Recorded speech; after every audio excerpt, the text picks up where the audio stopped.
The last thing for our program to be done is displaying our results of the highest probability of the object in that bounding box. So we will first get the height and the width. And this is done by using frame.shape. So channels will not be used, so we'll just ignore that. And the height and the width are there to just help find the length of the pixel. We'll then need 3 lists. So the first list is the bounding box, which is just the properties of the box. The second is the class IDs, which finds the highest possibility of the object in that bounding box. And the confidence values just keeps the score of that ID. Now, since outputs is a matrix nested inside a list, we'll need use 2 for loops to just get the 85 results as seen above. So now scores just gets the possibilities of the objects, starting from 5 to the end. So it will just ignore these first 5 and it will save the rest.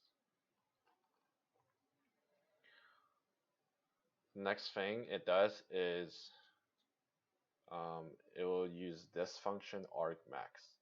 And what this does is it just gets the highest value of scores and it will save that index.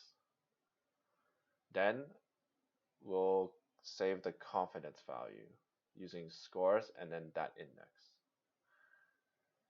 The next thing it does is if the confidence is higher than the confidence threshold, we would save those values into this list. So in this case, since this confidence value is super low, we will probably negate this box here. Now, if it is successful, we'll generate a width, height, the x, and the y coordinate.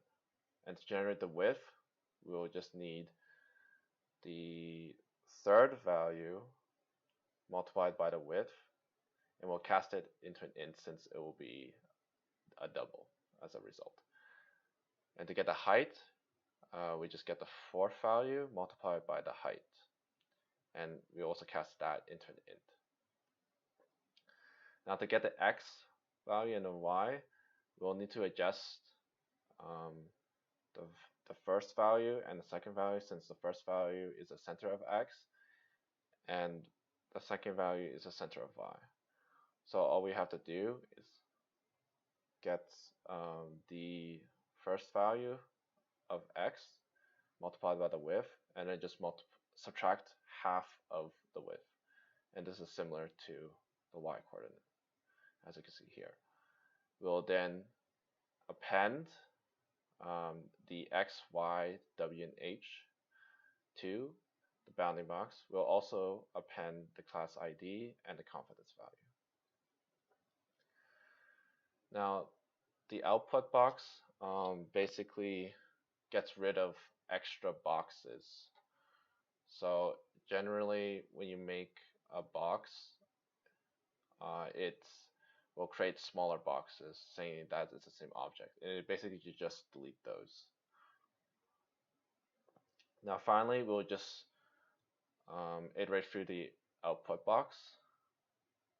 So for the element I in the output box, it will just get the bounding box index, or it will basically just get any of the indexes. And then we'll set a color for it to be displayed. We will get our x, y, the width, the height using this right here. So basically it just iterates from 0 to 4. So the first element is x, the second element is y, etc., etc. And then it'll generate a rectangle onto the image with starting with the x and y coordinate and ending with the x coordinate plus the width and the y coordinate plus the height. And then this here is the color and this here is the thickness. We'll then add a label to the put text, and label basically consists of the name of the object as well as the confidence of that object. So the first parameter here is the image. The second here is just the text will be displayed. And then the third will be just the coordinates. So x plus 5 because it'll be moved a little downwards, and then this will be, or here will be moved a little to the right, and this here will be moved a little downwards. This is the font we'll be using, and then this is the font size, this is the color, and then this is the thickness of that font.